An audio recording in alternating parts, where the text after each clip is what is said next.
ನಮಸ್ಕಾರ. 3 big breaking ಗೆ ಸ್ವಾಗತ. ನಾನು ನವಿತಾ ಜೈನ್.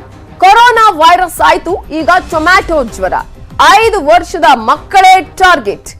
ಏನಿದು ಟೊಮ್ಯಾಟೊ ಜ್ವರ? ಕೆಂಪುಗುಳ್ಳೆ, ಅಧಿಕ ಜ್ವರ. ಲಕ್ಷಣಗಳೇನು? ಚಿಕಿತ್ಸೆ ಹೇಗೆ? ಟೊಮ್ಯಾಟೊ ಜ್ವರ, ಮಕ್ಕಳೇ ಹುಷಾರ್.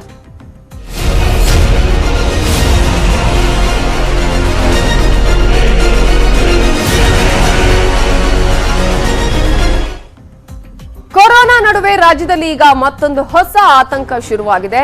ಸೊ ಪೋಷಕರೇ, ಮನೆಯಲ್ಲಿ 5 ವರ್ಷದ ಒಳಗಿನ ಮಕ್ಕಳೇನಾದ್ರೂ ಇದ್ರೆ ಎಚ್ಚರ ಎಚ್ಚರ.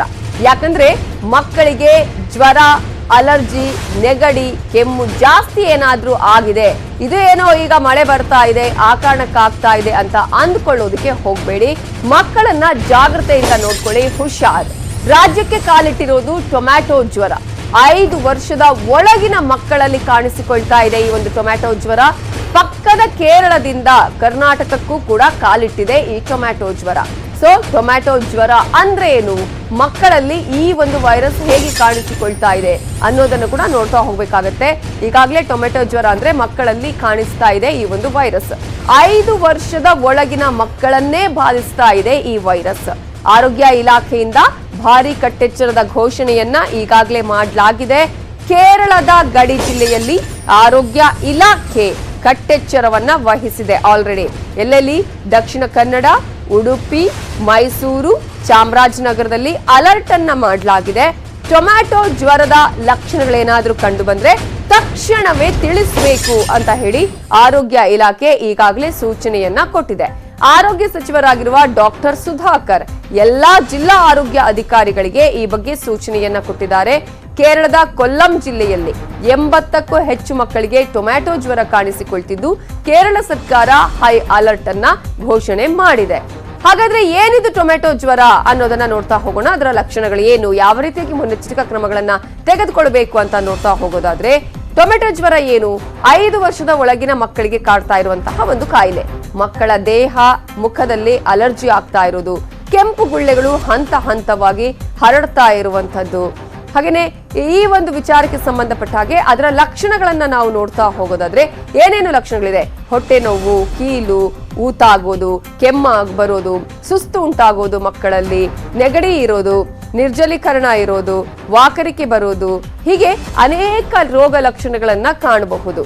ಇನ್ನು ಏನೇನು ಮುನ್ನೆಚ್ಚರಿಕಾ ಕ್ರಮಗಳನ್ನ ತೆಗೆದುಕೊಳ್ಳಬೇಕು ಅಂತ ನೋಡೋದಾದ್ರೆ, ಸೋಂಕಿತ ಮಗು ಗುಳ್ಳೆಗಳನ್ನ ಕೆರಿಬಾರದು. ಕೆಂಪು ಗುಳ್ಳೆಗಳಾಗತ್ತೆ, ಆ ಕೆಂಪು ಗುಳ್ಳೆಗಳನ್ನ ಉಜ್ಜೋದನ್ನ ತಪ್ಪಿಸಬೇಕು ಪೋಷಕರು. ರೋಗ ಲಕ್ಷಣಗಳಿದ್ರೆ ತಕ್ಷಣವೇ ವೈದ್ಯರನ್ನ ಸಂಪರ್ಕ ಮಾಡಿ ಕುದಿಸಿ ಆರಿಸಿದ ನೀರನ್ನೇ ಮಕ್ಕಳಿಗೆ ಕುಡಿಸಬೇಕಾಗತ್ತೆ. ನಿರ್ಜಲೀಕರಣ ಉಂಟಾಗದಂತೆ, ಅಂದ್ರೆ ಡಿಹೈಡ್ರೇಷನ್ ಉಂಟಾಗದಂತೆ ನೋಡ್ಕೊಳ್ಬೇಕಾಗತ್ತೆ. ಬಹಳ ಇಂಪಾರ್ಟೆಂಟ್ ಏನು, ಶುಚಿತ್ವ ಅಥವಾ ನೈರ್ಮಲ್ಯವನ್ನ ಕಾಪಾಡ್ಕೊಳ್ಬೇಕು ಅನ್ನೋದು. ಬಿಸಿ ನೀರಿನಲ್ಲಿಯೇ ಸ್ನಾನವನ್ನ ಮಾಡಿಸ್ಬೇಕು ಮಕ್ಕಳಿಗೆ. ಎಲ್ಲೆಲ್ಲಿ ಟೊಮೆಟೊ ಜ್ವರ ಕಾಣಿಸಿಕೊಂಡಿದೆ ಅನ್ನೋದನ್ನ ಕೂಡ ನಾವು ನೋಡ್ತಾ ಹೋಗೋಣ. ಈಗ ಒಂದಷ್ಟು ಕೇರಳದ ಗಡಿ ಜಿಲ್ಲೆಗಳಲ್ಲಿ ಈ ರೀತಿಯಾದಂತಹ ಜ್ವರ ಕಾಣಿಸಿಕೊಂಡಿದೆ. ಕೊಲ್ಲಂನಲ್ಲಿ 80 ಪ್ರಕರಣಗಳು ದಾಖಲಾಗಿದೆ. ಅದೇ ಕಾರಣಕ್ಕಾಗಿ ಈಗ ಕರ್ನಾಟಕದಲ್ಲೂ ಆತಂಕ ಉಂಟಾಗಿರೋದು. ಸಾಕಷ್ಟು ಮುನ್ನೆಚ್ಚರಿಕಾ ಕ್ರಮಗಳನ್ನು ತೆಗೆದುಕೊಳ್ಳಬೇಕಾಗುತ್ತೆ. ಈಗಾಗಲೇ ಜಿಲ್ಲಾ ಆರೋಗ್ಯ ಅಧಿಕಾರಿಗಳಿಗೆ ಇದರ ಬಗ್ಗೆ ಸೂಚನೆಯನ್ನು ಕೂಡ ನೀಡಲಾಗಿದೆ. ಎಲ್ಲೆಲ್ಲಿ ಟೊಮೆಟೊ ಜ್ವರ ಭೀತಿ ಇದೆ? ಕೇರಳದ ಕೊಲ್ಲಂ ಜಿಲ್ಲೆಯಲ್ಲಿ ಹೆಚ್ಚು ಪ್ರಕರಣ ಇದೆ. 80ಕ್ಕೂ ಹೆಚ್ಚು ಮಕ್ಕಳಲ್ಲಿ ಟೊಮೆಟೊ ಜ್ವರ ಕಾಣಿಸಿಕೊಂಡಿದೆ. ಸೊ ಈಗಾಗಲೇ ಕೇರಳದ ಗಡಿ ಜಿಲ್ಲೆಗಳಲ್ಲೂ ಕೂಡ ಈಗ ಈ ರೀತಿಯಾದಂತಹ ಒಂದು ಆತಂಕ ಇದೆ. ಇದರ ಬಗ್ಗೆ ಡೀಟೇಲ್ಸ್ ಕೊಡೋದಕ್ಕೆ ಚಾಮರಾಜನಗರದ ನಮ್ಮ ರಿಪೋರ್ಟರ್ ನಂದೀಶ್ ಈಗ ನೇರ ಸಂಪರ್ಕದಲ್ಲಿದ್ದಾರೆ. ನಂದೀಶ್, ಈಗಾಗಲೇ ಟೊಮೆಟೊ ಜ್ವರದ ಆತಂಕ ಈಗ ಕರ್ನಾಟಕಕ್ಕೂ ಕೂಡ ಕಾಲಿಟ್ಟಿರುವಂತಹ ಹಿನ್ನೆಲೆಯಲ್ಲಿ ಅಲ್ಲಿ ಯಾವ ರೀತಿಯಾಗಿ ಈಗ ಕೇರಳದ ಗಡಿ ಜಿಲ್ಲೆಗಳಲ್ಲಿ ಬಹಳ ಇಂಪಾರ್ಟೆಂಟ್ ಆಗಿ ಮುನ್ನೆಚ್ಚರಿಕೆ ಕ್ರಮಗಳನ್ನು ತೆಗೆದುಕೊಳ್ಳಬೇಕಾಗುತ್ತೆ. ಈಗ ಅಲ್ಲಿ ಯಾವ ರೀತಿಯಾಗಿ ಜಿಲ್ಲಾ ಆರೋಗ್ಯ ಅಧಿಕಾರಿಗಳಿಗೆ ಸೂಚನೆ ನೀಡಲಾಗಿದೆ? ಎಲ್ಲಾ ಪೋಷಕರಿಗೆ ಇದರ ಬಗ್ಗೆ ಮಾಹಿತಿ ನೀಡುವಂತಹ ಪ್ರಯತ್ನಗಳಾಗಿದೆಯಾ? ಖಂಡಿತ ನವಿತಾ ಜೈನ್, ಏನು ಚಾಮರಾಜನಗರ ಇದೆ ಅದು ಕೇರಳ ಗಡಿಗೆ ಹೊಂದಿಕೊಂಡಂತಹ ಜಿಲ್ಲೆ. ಪ್ರತಿನಿತ್ಯ ಇಲ್ಲಿ ನೂರಾರು ವಾಹನಗಳು 2 ಕಡೆಯಿಂದ ಸಂಚರಿಸುತ್ತವೆ. ಬಂಡೀಪುರದ ಏನು ಒಂದು ಮೂಲವಾಡಿ ಚೆಕ್ ಪೋಸ್ಟ್ ಇದೆ, ಅದ್ರ ಮುಖಾಂತರ ನೂರಾರು ವಾಹನಗಳು ಸಂಪರ್ಕ ಮಾಡ್ತದೆ. ಹಾಗಾಗಿ ಅಲ್ಲಿಂದ ಏನ್ ಕೇರಳದಲ್ಲಿ ಈಗ ಟೊಮೆಟೊ ಜ್ವರ ಕಾಣಿಸ್ಕೊಂಡಿದೆ, ಅದು ಇಲ್ಲಿಗೂ ಹಬ್ಬಬಹುದು ಅನ್ನೋ ದೃಷ್ಟಿಯಿಂದ ಸಾಕಷ್ಟು ಮುಂಜಾಗ್ರತಾ ಕ್ರಮ ಕೈಗೊಳ್ಳೋದಕ್ಕೆ ಈಗಾಗಲೇ ಸಿದ್ಧತೆಯನ್ನು ನಡೆಸಿಕೊಳ್ಳಲಾಗಿದೆ. ಆದ್ರೆ ಎಲ್ಲ ಈಗೇನು ನಿನ್ನೆ DHO ಅವರು ರಾತ್ರಿ ಮೀಟಿಂಗ್ ಕರೆದು ಎಲ್ಲರಿಗೂ ಒಂದು ಮಾಹಿತಿಯನ್ನು ಕೊಟ್ಟು ಎಲ್ಲಾ ಪ್ರಾಥಮಿಕ ಆರೋಗ್ಯ ಕೇಂದ್ರಗಳಿಗೂ ಮಾಹಿತಿಯನ್ನು ಕೊಟ್ಟಿದ್ದಾರೆ. ಸಜ್ಜಾಗಿರ್ಬೇಕು ಯಾವುದೇ ಕಾರಣಕ್ಕೂ. ಮತ್ತು ಏನು ಈ ಸಿಂಪ್ಟಮ್ಯಾಟಿಕ್ ಇದು ಬರುತ್ತೆ, ಆ ಲಕ್ಷಣ ಇರೋ ಅವ್ರಿಗೆ ತಕ್ಷಣ ಅವ್ರಿಗೆ ಚಿಕಿತ್ಸೆ ಕೊಡೋಕೆ ಕ್ರಮ ತಗೊಂಡಿದೆ ಅಂತ ಈಗಾಗಲೇ ಹೇಳಿದರೆ. ಆದ್ರೆ ಸರ್ಕಾರದಿಂದ ಅಲ್ಲಿ ಗಡಿ ಭಾಗದಲ್ಲಿ ಚೆಕ್ ಪೋಸ್ಟ್ ತಪಾಸಣೆ ಮಾಡೋಕೆ ಯಾವುದೇ ನಿರ್ದೇಶನ ಬಂದಿಲ್ಲ. ಆದ್ರೂ ನಾವು ಸಿದ್ಧವಾಗಿದ್ದೀವಿ. ಏನು ಹಿಂದೆ ಕೊರೋನಾ ವೈರಸ್ ಇರ್ಬೋದು, ಅಕ್ಕಿ ಜ್ವರ ಇರ್ಬೋದು, ನಿಫಾ ವೈರಸ್ ಇರ್ಬೋದು, ಇಂತಹ ಕೇರಳದಿಂದ ಏನು ಆತಂಕ ಕಾಡ್ತಿತ್ತು ಅದೇ ರೀತಿ ಮತ್ತೊಂದು ಆತಂಕ ಟೊಮಾಟೋದಲ್ಲಿ ಬಂದಿರೋದ್ರಿಂದ ಅಲ್ಲಿ ಗಡಿ ಭಾಗದಲ್ಲಿ ಕಟ್ಟೆಚ್ಚರ ವಹಿಸಬೇಕಾಗುತ್ತೆ. ಅಲ್ಲಿ ಬರುವಂತಹ ಒಂದು ವಾಹನಗಳನ್ನ ತಪಾಸಣೆ ಮಾಡಬೇಕಾಗುತ್ತೆ. ಅಲ್ಲಿ ಸಿಂಟಮ್ಯಾಟಿಕ್ ಇರೋರ್ನ ತಕ್ಷಣ ಆಸ್ಪತ್ರೆಗೆ ತಗೊಂಡು ಹೋಗುತ್ತೆ. ಆದ್ರೆ ಸರ್ಕಾರದಿಂದ ನಮ್ಗೆ ಯಾವುದೇ ಇನ್ನೂ ಡೈರೆಕ್ಷನ್ ಬಂದ ತಕ್ಷಣ ನಾವೆಲ್ಲ ತಗೊಂಡಿದ್ದೀವಿ.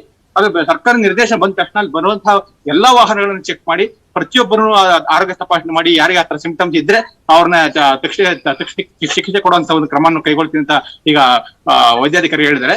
ಒಟ್ಟಾರೆ ಚಾಮರಾಜನಗರ ಜಿಲ್ಲೆಯಲ್ಲಿ ಕಟ್ಟೆಚ್ಚರ ವಹಿಸಲಾಗಿದೆ. ಯಾವುದೇ ಕ್ಷಣದಲ್ಲೂ ಸರ್ಕಾರದಿಂದ ಆದೇಶ ಬಂದ ತಕ್ಷಣ ಅಲ್ಲಿ ತಪಾಸಣೆ ಮಾಡೋದಿರ್ಬೋದು, ಅವರಿಗೆ ಚಿಕಿತ್ಸೆ ಕೊಡೋದಿರ್ಬೋದು, ಎಲ್ಲಾ ರೀತಿಯ ಕ್ರಮಗಳನ್ನ ಕೈಗೊಂಡಿದೆ ಅಂತ ಈಗ DHO ಅವರು ಮಾಹಿತಿ ಕೊಟ್ಟಿದ್ದಾರೆ. ನಂದೀಶ್, ಈಗ ವೆದರ್ ಚೇಂಜಸ್ ಆಗ್ತಾನೆ ಇದೆ. ಒಂದೊಂದು ದಿನ ಒಂದೊಂದು ರೀತಿಯ ವೆದರ್ ಇದೆ. ಇದರಿಂದಾಗಿ ಅನೇಕ ಮಕ್ಕಳಲ್ಲೂ ಕೂಡ ಬೇರೆ ಬೇರೆ ರೀತಿಯಂತಹ ಕಾಯಿಲೆಗಳು, ಅಂದ್ರೆ ಪ್ರಮುಖವಾಗಿ ಈಗ ಜ್ವರ ನೆಗಡಿ ಕಾಣಿಸ್ಕೊಳ್ತಾ ಇರೋದನ್ನ ನೋಡ್ತಾ ಇದೀವಿ. ಸೊ ಈಗ ಈ ಒಂದು ಟೊಮೆಟೊ ಜ್ವರ ಇರುವಂತಹ ಹಿನ್ನೆಲೆಯಲ್ಲಿ ಈಗ ಅವರ ಆಲ್ಮೋಸ್ಟ್ ಜನರಿಗೆ ಜಾಗೃತಿ ಮೂಡಿಸುವಂತಹ ಕೆಲಸವನ್ನ ಮಾಡಬೇಕಾಗತ್ತೆ. ಇದ್ರ ಬಗ್ಗೆ ಏನಾದ್ರೂ ಪ್ಲಾನ್ ಮಾಡ್ಕೊಂಡಿದಾರಾ ಹೇಗೆ ಅಂತ ಹೇಳಿ?